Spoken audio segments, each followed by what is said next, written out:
Good morning, my dear students. I am Dattatreya Tavre, higher secondary teacher from Sri Jalandhar Higher Secondary School, Raimoha, Taluka Shirur Kasar, District B.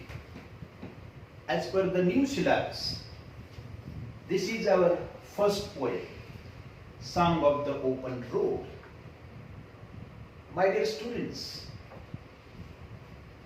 when the syllabus is changed, always the first poem is inspirational one. जेव्हा केव्हा syllabus बदलतो तेव्हा तेव्हा अभ्यासक्रमातली पहिली कविता ही नेहमी प्रेरणादायी असते. मला आठवत आहे याच्या अगोदरच्या सिलेबस मधली डोंट क्विट नावाची कविता असेल किंवा त्याच्या अगोदर असणारी the person I am looking for असेल. या कविता माणसाला, विद्यार्थ्याला काहीतरी प्रेरणा देऊन जातात, काहीतरी शिकवतात. आणि तसंच याही अभ्यासक्रमामध्ये in this syllabus also the first poem, and that is the Song of the Open Road, is also very inspirational. This poem gives us inspiration. मित्रांनो, प्रेरणा देणारी अशी ही कविता आहे. आपल्याला आयुष्यात काहीतरी शिकवणारी कविता आहे. आयुष्यभर आपल्या लक्षात राहण्यासारखी ही कविता आहे. मित्रांनो, the title of this poem itself is very meaningful. That is self-explanatory. मित्रांनो, हे या कवितेचा शीर्षकच आपल्याला बरंच काही सांगून जातो. This poet Walt Whitman is going to sing a song. या कवितेच्या माध्यमातून हा कवी वॉल्ट व्हिटमन, कोण आहे ते वॉल्ट व्हिटमन, त्याच्याबद्दल माहिती आपण बघणारच आहोत. पण ते काय करताय? This Whitman is going to sing a song. गाणं गातोय. कसलं गाणं? कशाचं गाणं? What type of song? And that song is about the road. कशाचं गाणं आहे?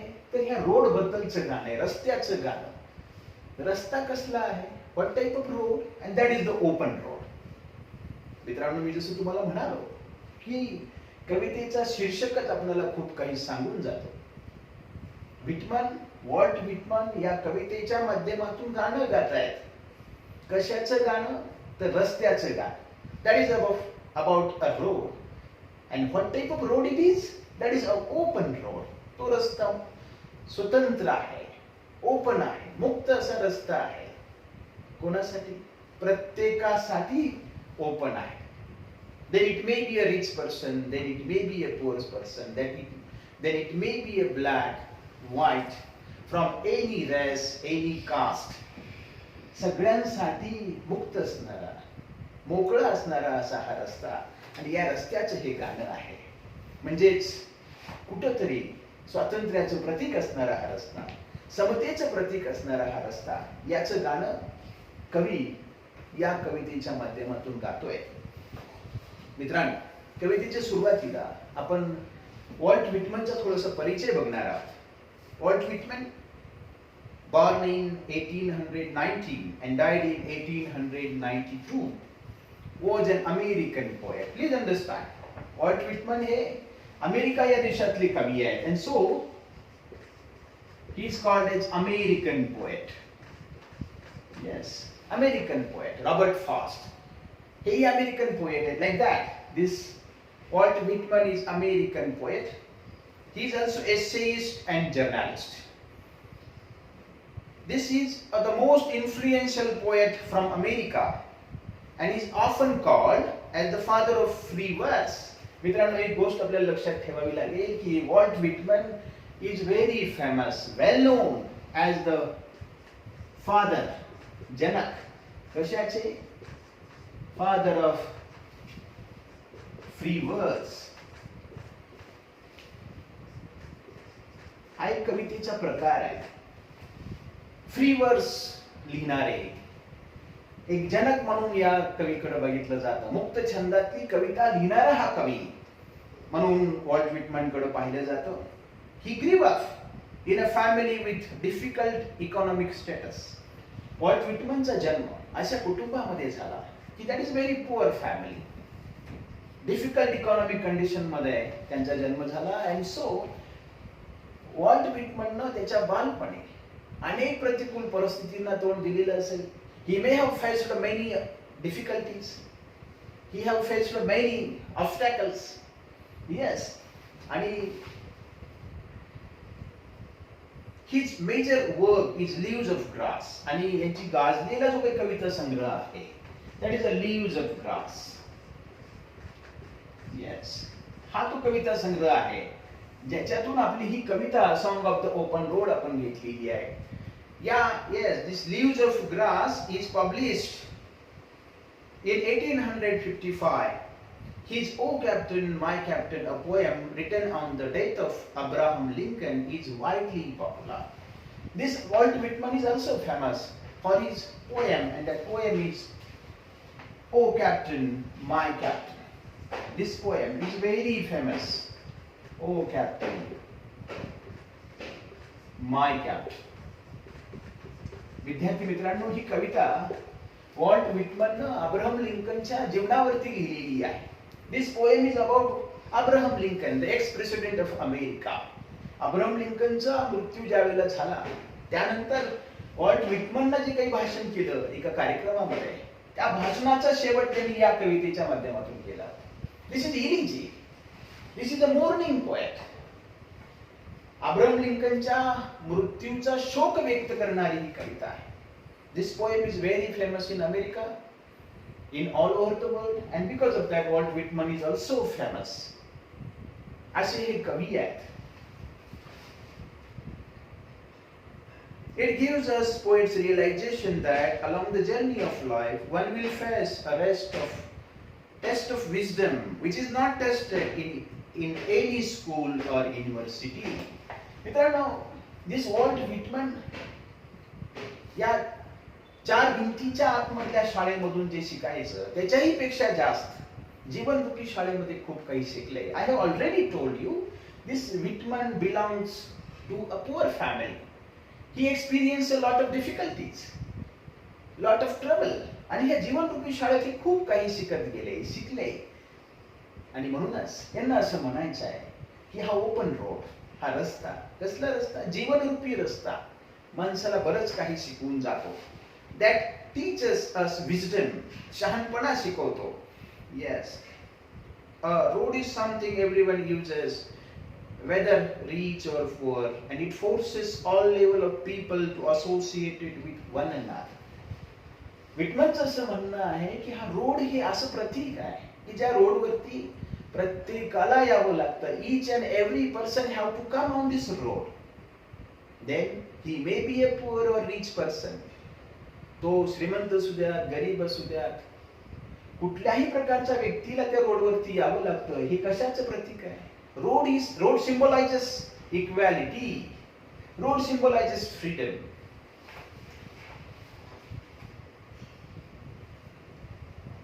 Yes, the road signifies mobility. आणखी एक टर्म त्यांनी आपल्याला सांगितले आहे, जसं मी आताच म्हणालो की रस्ता हे स्वातंत्र्याचं, समतेचं प्रतीक आहे, तसेच हा मोबिलिटीचं प्रतीक आहे, गतिमानतेचं प्रतीक म्हणून आपल्याला या रस्त्याकडे बघावं लागेल. Mobility. One can take the road as a point to start forward towards something new.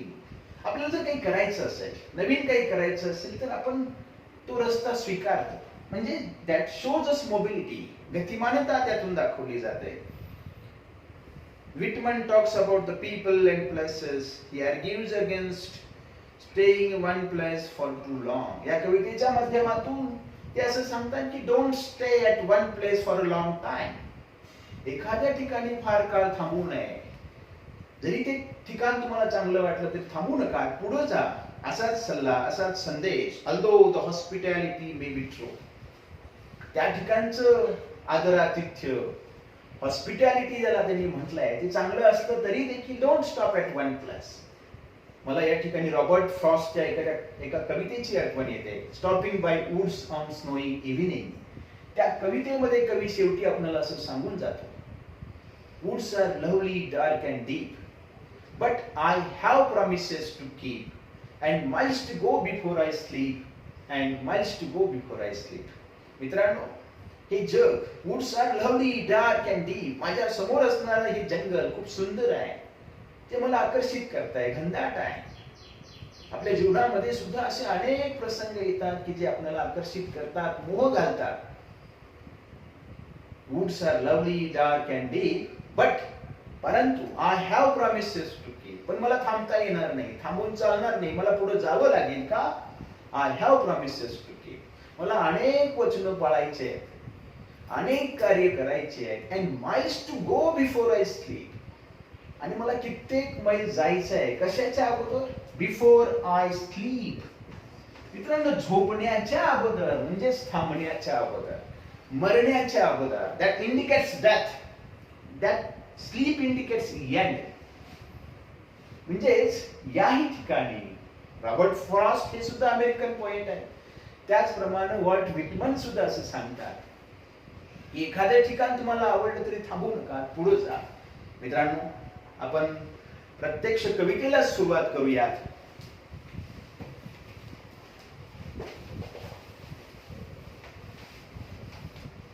Look here. Song of the open road. Afoot and light-hearted, I take to the open road. This is the first line. पहिल्या ओळीमध्ये ते सांगतात की afoot. Yes. On the way. मी आता माझ्या रस्त्यावरती आहे, चाललो आहे. कसं चाललोय? On foot. चलत माझ्या रस्त्याने मी मार्गक्रमण करतोय. And light-hearted. अगदी मुक्त मना, लाईट हार्टेड आहे. There is no burden, there is no pressure. I am light hearted. कसलंही तणाव नाही, कसलंही प्रेशर नाही, मुक्त अशा मनानं. I am just going on. मी जातोय. कसं? अफुट, पायी. मी माझ्या रस्त्यानं चाललेलो आहे. Afoot and light hearted, I take to the open road. मी आता स्वीकारलाय. काय स्वीकारलाय? मी आता स्वीकारलाय ओपन रोड. हा, ओपन रोड, मोकळा रस्ता, open road. I have accepted, I have choose.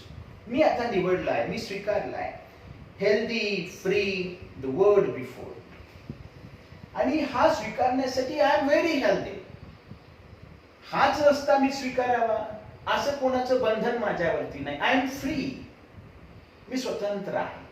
कोणता रस्ता स्वीकारावा, कोणत्या मार्गाने जावं हे ठरवण्यासाठी I am free. I am sorry. राज्यघटनेमध्ये हा शब्द खूप चांगला आहे बघा. सॉरी, सार्वभौम आहे. माझा निर्णय घेण्यासाठी मी स्वतंत्र आहे. माझ्यावरती कोणाचंही कसलंही बंधन नाही. आणि तसं याही वाक्यामध्ये ते म्हणतात बघा, आय एम हेल्दी. या रस्त्यावरून मार्गक्रमण करण्यासाठी आय एम हेल्दी. मी सक्षम आहे. I am healthy, I am free. मी स्वतंत्र आहे. No burden, no pressure. Yes, the world before me. आणि हे अख्खं जग हे माझ्या समोर आहे, उभं टाकलंय. The world before me, the long brown path before me, leading wherever I choose. And this is a long brown path. This is a path. हा रस्ता आहे, ही वाट आहे. कशी आहे? That is long. ही लहान नाही, लांब आहे. लॉंग ब्राउन पाथ आहे. लांबच्या लांब हा रस्ता आहे. मित्रांनो, हा रस्ता कदाचित आपल्या जीवन प्रवासाचं वर्णन करत असेल. लॉंग ब्राउन पाथ आहे. Yes, before me, that is leading wherever I choose. आणि हा रस्ता मला घेऊन जातो वेअर एव्हर आय चूज. मला जिकडे जायचं आहे, मी जिकडे जायचं ठरवेल त्या दिशेनं this long path will take me. Yes, henceforth. बघा, यानंतरच्या दुसऱ्या स्टांजामध्ये कवी असं म्हणतात की henceforth, henceforth, hereafter, यानंतर, henceforth, इथून पुढं. henceforth I ask not good fortune. मित्रांनो, कवी असं म्हणतो की henceforth I ask not for good fortune. मी असं कुणाला प्रार्थना करीत बसणार नाही की देवा माझ्या नशिबामध्ये काहीतरी गुड फॉर्च्यून दे, चांगलं नशीब दे. No no no no. Yes, I ask not for good fortune, I myself good fortune. बघा, ही ओळ बरंच काही सांगून जाते. या रस्त्यानं मार्गक्रमण करत असताना माझ्या रस्त्यामध्ये अडथळे येऊ देऊ नकोस, प्रतिकूल वातावरण निर्माण करू नकोस, मला चांगलं नशीब दे अशी प्रार्थना करत मी बसणार नाही. आय डोंट वॉन्ट टू प्रे for good luck, because I am the maker of my own luck. मीच माझ्या नशीब, माझ्या जीवनाचा शिल्पकार असं आपण जे काही म्हणतो की नाही, माझं नीती, माझं नशीब घडवण्याची ताकद माझ्या कपाळावरच्या रेषेमध्ये नाही, तर माझ्या त्या हातात आहे, माझ्या मनगटात आहे. हेच कदाचित वॉल्ट व्हिटमनला या कवितेतून सांगायचं आहे. आणि म्हणून कवी असं म्हणतो की henceforth, इथून पुढं, I ask not for good fortune, मी तुझ्याकडं चांगल्या नशिबाची याचना करणार नाही. I myself, I am capable, I am confident that I can create my good luck, my own fortune, good fortune. Yes, henceforth I whimper no more. इथून पुढं I will not whimper. मित्रांनो, या शब्दाचा अर्थ आपल्या पुस्तकामध्ये दिलेला आहे. whimper, I will not cry. मी करणार नाही, मी इवळणार नाही, मी रडणार नाही. whimper, इथून पुढं मी कसलीही तक्रार तुझ्याकडे करणार नाही. Yes, henceforth I whimper no more. मी आक्रोश करणार नाही. I will not cry, postpone no more. इथून पुढं I will not delay, I will not postpone. Postpone करणं, चाल ढकल करणं, पुढं पुढं ढकलणं. एखाद्या गोष्टीला घाबरल्यानंतर माणूस काय करतो, त्या गोष्टीपासून दूर जाण्याचा प्रयत्न करतो. I will not postpone, need nothing. आणि मला आता कशाचीच गरज नाही. मला आता कुणाच्या मदतीची, कुणाच्या फेवरची गरज नाही. I don't want the favor of anyone, the help, the support of anyone. Yes, need nothing. मला कशाचीच गरज नाही. Done with indoor complaints. इथून पुढं माझ्या आयुष्यामध्ये बंद खोलीत राहून मी आता फक्त तक्रार करत बसणार नाही. मित्रांनो, नीट समजून घ्या. गाणं कशाचं आहे? गाणं रोडचं आहे, रस्त्याचं गाणं आहे. आणि कवी आपल्याला आव्हान करतो की प्लीज कम आउटसाइड, बाहेर या, रस्त्यावरती या. रस्ता प्रतीक आहे, गरीबाचं, श्रीमंताचं, प्रत्येकाचं, समतेचं हा प्रतीक आहे. तुमच्या बंद खोलीतून बाहेर या. henceforth done with indoor complaint. आता मी तक्रार करणार नाही. घरातल्या घरात बसून एखाद्या बाबतीबद्दलची तक्रार मी करत बसणार नाही. Yes, indoor complaint, libraries, careless criticism. चिडचिड करणं, कंप्लेंट करणं, केरुलस.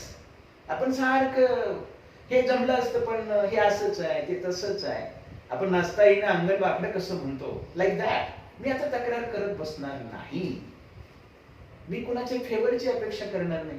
कुणी मला मदत करावी असं मी म्हणणार नाही. I am strong and content. आता मी कसं आहे, आय एम व्हेरी स्ट्रॉंग. या रस्त्यावरून मार्गक्रमण करण्यासाठी I am confident, I am strong. मी सक्षम आहे. I am content. Please understand. मित्रांनो, तो असं म्हणतोय, what Whitman is saying in this poem, that I am content. Content काय अर्थ घ्याल या शब्दाचा?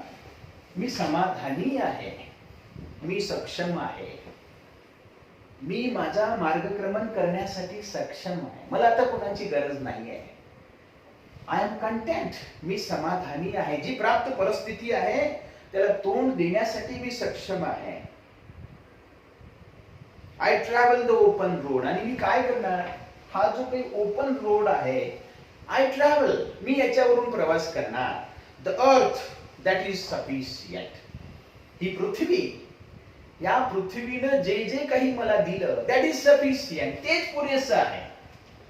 मला याच्यापेक्षा जास्त कशाची गरज नाही. पृथ्वीनं जे जे काही मला उपलब्ध करून दिलं, that is sufficient. I don't want any more from that. याच्यापेक्षा जास्त मला काही नको आहे. I do not want the constellations any nearer. बघा, कॉन्स्टिलेशन्स हा शब्द इथं आलाय बघा. त्याचा अर्थही पुस्तकामध्ये दिलेला आहे. कॉन्स्टिलेशन्स याचा अर्थ आपल्या या कवितेच्या संदर्भाने आपल्याला असा घ्यावा लागेल की फॅट, डेस्टिनी किंवा इन्फ्लुएन्शियल ग्रुप्स ऑफ पीपल. मला दैवाच्या मदतीची, एखाद्या त्याला लाभदायी ग्रहाची अशी साथ नको आहे. I don't want the fat, destiny और हेल्पफुल पर्सन्स, इन्फ्लुएन्शियल पीपल. कुणीतरी मला मदत करणारी माणसं माझ्या या रस्त्यावरून प्रवास करताना माझ्या साथीला असावीत असं मला वाटत नाही. मला त्यांची गरज नाही. रस्त्यावरून प्रवास करताना येणाऱ्या सगळ्या अडथळ्यांना तोंड देण्याची क्षमता माझ्यात आहे. पृथ्वीनं जे जे काही उपलब्ध करून दिलं तेच मला सफिशियंट आहे, याच्यापेक्षा काही जास्त नको. I don't want the constellations any nearer. I know they are very well where they are. आणि ही कॉन्स्टिलेशन्स ही प्रभावी माणसं असतील किंवा प्रभावी ग्रह असतील, लाभदायी ग्रह असतील, जे ज्या ठिकाणी आहेत त्याच ठिकाणी ते ठीक आहे. ते माझ्या जवळ मला मदत करण्यासाठी यावे अशी माझी अपेक्षा नाही. I know they are very well where they are. I know they suffice for those who belong to them. मित्रांनो, त्यांनी असं म्हटलंय की I know they suffice. Suffice? They are adequate. Suffice याचा अर्थ आपण असं म्हणूयात की ही माणसं असतील, ही ग्रह असतील, मला माहित आहे ती पुरेशी आहेत. कशासाठी? For those who belong to them. त्यांची अपेक्षा करणाऱ्या लोकांना मदत करण्यासाठी ते पुरेशी आहे, हे मला माहित आहे. येस, पण मला याची कशाचीच गरज नाही. Steel here I carry my old delicious burdens. हे सगळं जरी असलं तरी माझ्या आयुष्यामध्ये जी काही माझ्यावरती बंधनं आहेत, बर्डन्स. मित्रांनो, कवितेची खासियत बघा. माझ्या आयुष्यात जी जी काही ओझी माझ्या नशिबात आलेली आहे, कसली ओझी? त्यांनी शब्द दिलाय बघा, डेलिशियस बर्डन. बर्डन नकारात्मक शब्द आहे, पण त्याच्या अगोदर शब्द जोडलाय डेलिशियस. गोड अशी ही बंधनं, गोड अशी ही ओझी. Yes, I carry, yes, still here I carry my old delicious burdens. असं असलं तरी सुद्धा माझ्या आयुष्यात आलेल्या माझ्या जबाबदाऱ्या असतील, माझी कर्तव्य असतील किंवा माझ्या वरती असणारी ही ओझी असतील, बंधनं असतील. कसली बंधनं? डेलिशियस वन, गोड अशी ती बंधनं. I carry that. मी त्याला नाकारत नाही, मी त्याला रिजेक्ट करत नाही. I carry it. मी ती माझ्या बरोबर घेऊन जाणार. मित्रांनो, एक नेहमी लक्षात ठेवा, आपल्या आयुष्यामध्ये जसे जबाबदाऱ्या, आपले हक्क आहेत की नाही, तशीच आपली कर्तव्य देखील आहे. कारण हक्क आणि कर्तव्य ही एकाच नाण्याच्या दोन बाजू आहेत. The duties and the rights are the two sides of the same coin. आपल्या वडिलांनी आपल्याला आपल्या शिकण्याच्या काळामध्ये, विद्यार्थी दशेमध्ये मदत करावी, हा जसा आपला हक्क आहे, तसं आपण मोठं झाल्यानंतर आणि आपले आई वडील वृद्ध झाल्यानंतर त्यांना आपण सांभाळणं हे आपलं कर्तव्य आहे. जसं हक्क आहे त्या हक्काबरोबरच कर्तव्य येतं. आणि म्हणून ते तसं म्हणतात की आय कॅरी दॅट. ही जी बर्डन आहेत ना माझ्या आयुष्यातली, my duties, my responsibilities, I carry. मी ती स्वीकारतो. I carry that. Men and women. मित्रांनो, हा जीवनरूपी रस्ता आहे. हा रस्ता काही माझा आहे का? नाही ना. दिस इज द ओपन रोड. हा ओपन रोड आहे, खुला आहे सगळ्यांसाठी. मित्रांनो, डॉक्टर बाबासाहेब आंबेडकरांना 14 तळ्याचा सत्याग्रह केला का? मित्रांनो, हे तळ खुलं नव्हतं. अस्पृश्य जमातीतल्या दलित मागास बांधवांना हे तळ खुलं नव्हतं. आणि म्हणून खऱ्या अर्थानं या तळ्यावरती पाणी पिण्याचा हक्क त्यांचाही आहे.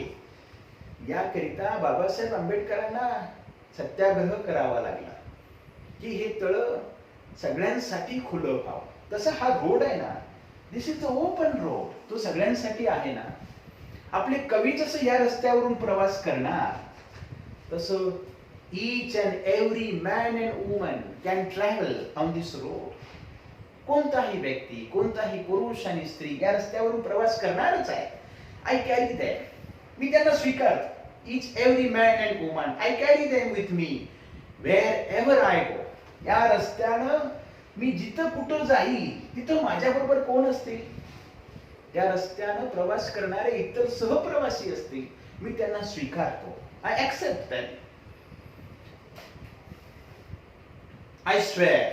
बघा, आणि शेवटी कन्क्लुडिंग लाईन मध्ये या कवितेच्या सारांश शेवटी जाऊन ते म्हणतात की आय स्वेअर, मी शपथ घेतो. It is impossible for me to get rid of that. It is impossible. हे सगळं मी म्हणजे झिडकारून लावू शकत नाही. It is impossible to get rid of. Get rid of, त्यापासून सुटका मिळवणे. That is impossible for me to get rid of. त्यापासून मुक्त होणे, त्यापासून सुटका मिळवणे हे शक्य नाही.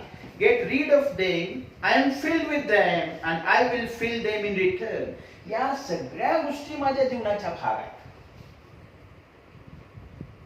I am filled with them, मी त्याचा एक भाग आहे. And I will fill them in return.